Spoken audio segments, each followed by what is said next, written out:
예수는 감람산으로 가시니라. 아침에 다시 성전으로 들어오시니 백성이 다 나아오는지라.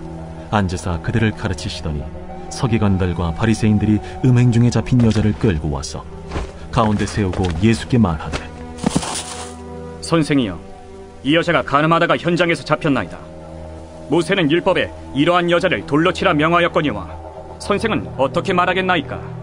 그들이 이렇게 말하면 고발할 조건을 얻고자 하여 예수를 시험함이로라. 예수께서 몸을 굽히사 손가락으로 땅에 쓰시니 그들이 묻기를 맞이 아니하는지라. 이에 일어나 이르시되, 너희 중에 죄 없는 자가 먼저 돌로 치라.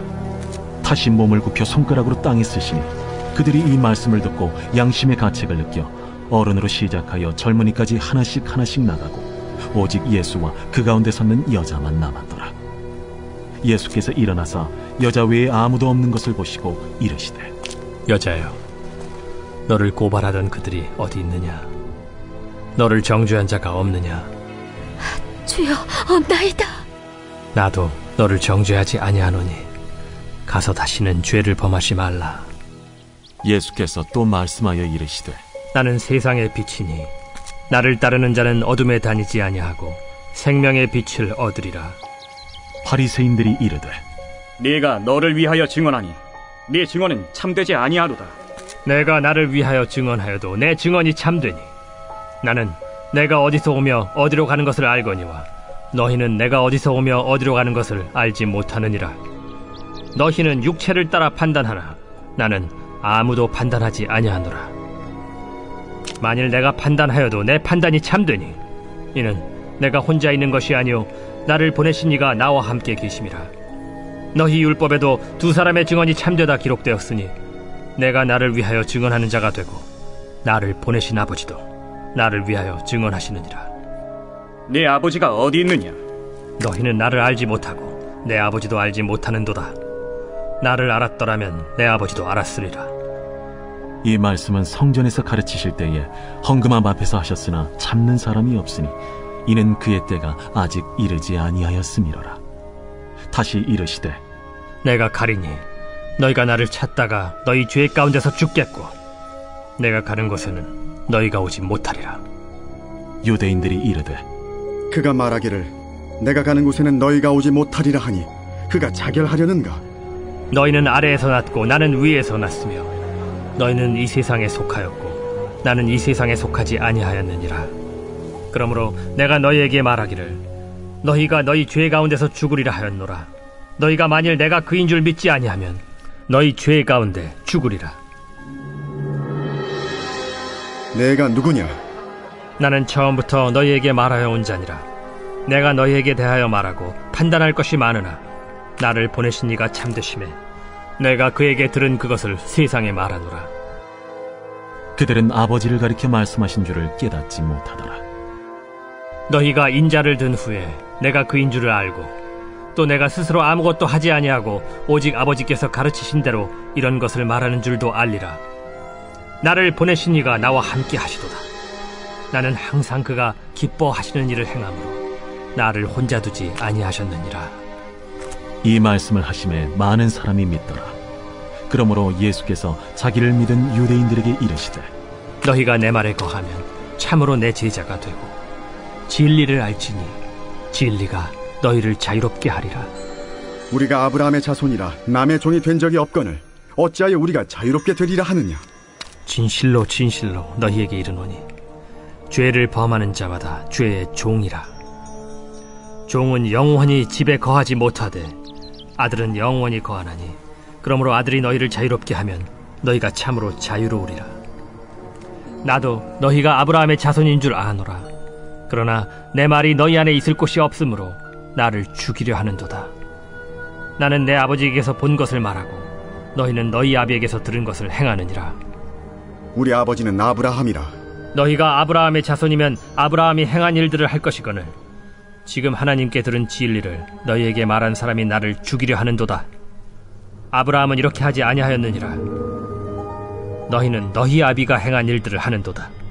우리가 음란한 데서 나지 아니하였고 아버지는 한 분뿐이시니 곧 하나님이시로다. 하나님이 너희 아버지였으면 너희가 나를 사랑하였으리니 이는 내가 하나님께로부터 나와서 왔음이라. 나는 스스로 온 것이 아니오 아버지께서 나를 보내신 것이니라. 어찌하여 내 말을 깨닫지 못하느냐? 이는 내 말을 들을 줄 알지 못함이로다. 너희는 너희 아비 마귀에게서 났으니 너희 아비의 욕심대로 너희도 행하고자 하느니라. 그는 처음부터 살인한 자요 진리가 그 속에 없으므로 진리에 서지 못하고 거짓을 말할 때마다 제 것으로 말하나니 이는 그가 거짓말쟁이요 거짓의 아비가 되었음이라. 내가 진리를 말하므로 너희가 나를 믿지 아니하는도다. 너희 중에 누가 나를 죄로 책잡겠느냐? 내가 진리를 말하는데도 어찌하여 나를 믿지 아니하느냐? 하나님께 속한 자는 하나님의 말씀을 듣나니 너희가 듣지 아니함은 하나님께 속하지 아니하였음이로다. 우리가 너를 사마리아 사람이라 또는 귀신이 들렸다 하는 말이 옳지 아니하냐? 나는 귀신 들린 것이 아니라 오직 내 아버지를 공경함이거늘 너희가 나를 무시하는도다. 나는 내 영광을 구하지 아니하나 구하고 판단하시는 이가 계시니라. 진실로 진실로 너희에게 이르노니 사람이 내 말을 지키면 영원히 죽음을 보지 아니하리라. 지금 내가 귀신 들린 줄을 아노라. 아브라함과 선지자들도 죽었거늘 내 말은 사람이 내 말을 지키면 영원히 죽음을 맛보지 아니하리라 하니 너는 이미 죽은 우리 조상 아브라함보다 크냐? 또 선지자들도 죽었거늘 너는 너를 누구라 하느냐? 내가 내게 영광을 돌리면 내 영광이 아무것도 아니거니와 내게 영광을 돌리시는 이는 내 아버지시니 곧 너희가 너희 하나님이라 칭하는 그이시라. 너희는 그를 알지 못하되 나는 아노니 만일 내가 알지 못한다 하면 나도 너희같이 거짓말쟁이가 되리라. 나는 그를 알고 또 그의 말씀을 지키노라. 너희 조상 아브라함은 나의 때에 볼 것을 즐거워하다가 보고 기뻐하였느니라. 내가 아직 50세도 못 되었는데 아브라함을 보았느냐? 진실로 진실로 너희에게 이르노니 아브라함이 나기 전부터 내가 있느니라. 그들이 돌을 들어 치려 하거늘 예수께서 숨어 성전에서 나가시니라.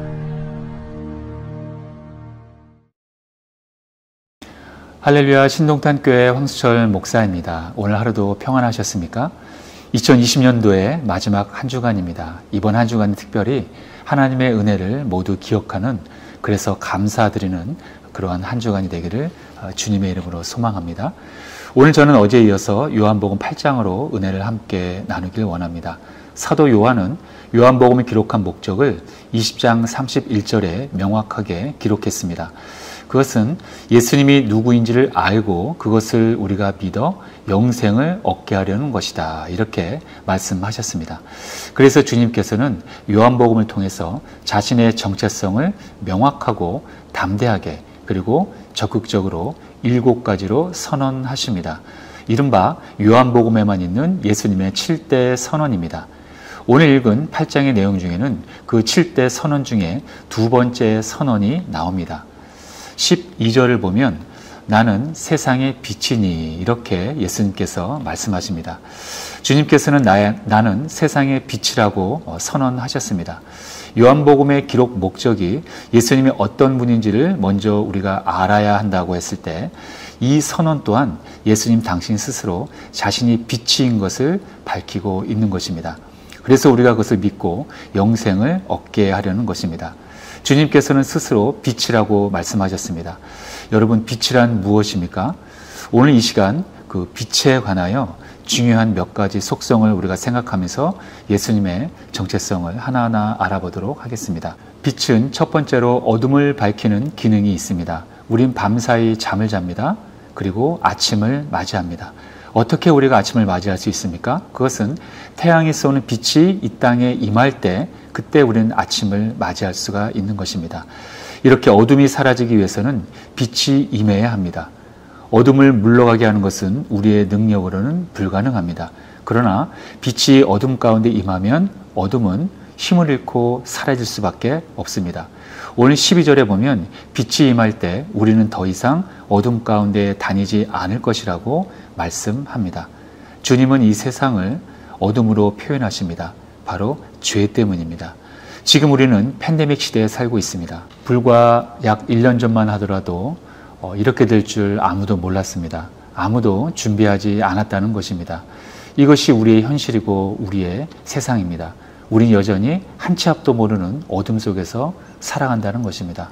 그러나 예수님은 이 땅에 빛으로 오셔서 어둠을 밝히시고 우리의 갈 길을 인도해 주십니다.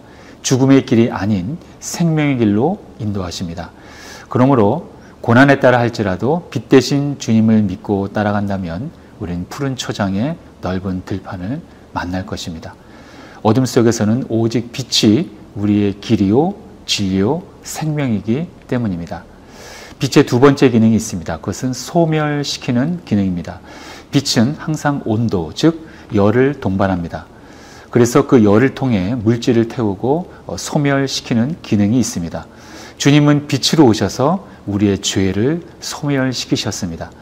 우리를 살리기 위해 우리가 받아야 할 형벌인 죽음을 대신 받으시고 죄값을 소멸하여 주신 것입니다. 즉 마귀는 우리에게 죽음으로 두려움을 주고 죽음으로 협박을 합니다. 그러나 주님은 원수 마귀의 권세를 부활로 이겨놓으신 것입니다. 그러므로 우리는 승리하신 분과 동행해야 이 세상을 이길 수가 있는 것입니다. 빛으로 오신 예수님은 십자가의 부활로 원수 마귀가 쏘는 사망의 권세를 소멸시키신 것입니다. 그러므로 우린 빛으로 죄를 소멸시키신 주님을 믿고 따라가야 한다는 것입니다. 마지막 세 번째로 빛은 영생을 우리에게 주십니다. 오늘 8장 12절에 보면 나는 세상의 빛이니 나를 따르는 자는 어둠에 다니지 아니하고 생명의 빛을 얻으리라 이렇게 말씀합니다. 주님께서 빛으로 오셔서 세상을 밝히시고 또 죄값을 치르신 역사, 이 모든 주님의 사역들은 결국 우리에게 영생을 주시기 위함이었습니다. 하나님의 형상인 영원한 생명을 잃어버리고 있었던 우리, 또 혼돈과 공허와 흑암 속에서 울며 서 있었던 우리, 원수마귀의 그러한 술수 앞에 늘 끌려다니며 죄의 종노릇했던 우리에게 주님은 빛으로 오셔서 우리를 하나님의 가족으로, 자녀로 삼아 주신 것입니다. 이렇게 주님은 이 땅에 빛으로 오셔서 어둠을 밝히시고 죄를 소멸하시고 죽어있는 우리에게 생명을 주셨습니다. 그러므로 우리가 이 세상 살아갈 때 빛 대신 주님을 믿고 동행하며 살아간다는 것은 그야말로 승리의 길이며 영광의 길이며 또한 가장 위대한 선택인 것입니다. 그러한 주님께서 2020년 한 해를 이 교회와 함께 여러분들을 지켜주신 것입니다. 그리고 또한 우리에게 새로운 시간, 또 새로운 도전, 새로운 희망을 허락해 주셨습니다. 내년도 2021년도에는 우리가 빛과 소금의 사명을 다함으로 이 세상에 하나님의 빛을 쏘아 올리는 그러한 저와 여러분들 되기를 주님의 이름으로 축원드립니다. 기도하겠습니다. 살아계신 하나님 아버지, 한 해를 돌아볼 때 우리에게 베풀어 주신 은혜를 다시 한번 기억하기 원합니다. 힘들고 어려운 시간이지만 하나님의 은혜는 그 모든 어려움들을 넉넉히 이기게 해 주셨습니다. 우리를 죄와 사망으로부터 구원해 주심을 감사드립니다. 우리를 자녀 삼아 주심을 감사드립니다. 우리에게 가족을 허락해 주시고 교회를 허락해 주셔서 감사드립니다. 힘들 때마다 기도하게 해주시니 감사드립니다. 십자가와 부활을 믿는 믿음을 주셔서 감사드립니다. 성령님을 보내주셔서 우리의 삶을 인도해 주시니 감사드립니다. 이러한 감사의 은혜로 이 세상을 넉넉히 승리하게 해주시니 또한 감사드립니다. 하나님, 이 나라를 긍휼히 여겨주시고 주님을 통한 회복의 역사가 속히 일어나게 해 주시옵소서. 오직 빛 대신 주님만이 하실 수 있습니다. 코로나의 공포가 사라지고 속히 종결되게 해 주시옵소서. 2021년도에는 우리가 빛과 소금으로 살겠습니다. 성령께서 인도하여 주옵소서. 감사드리며 빛 대신 예수님의 이름으로 기도하옵나이다. 아멘.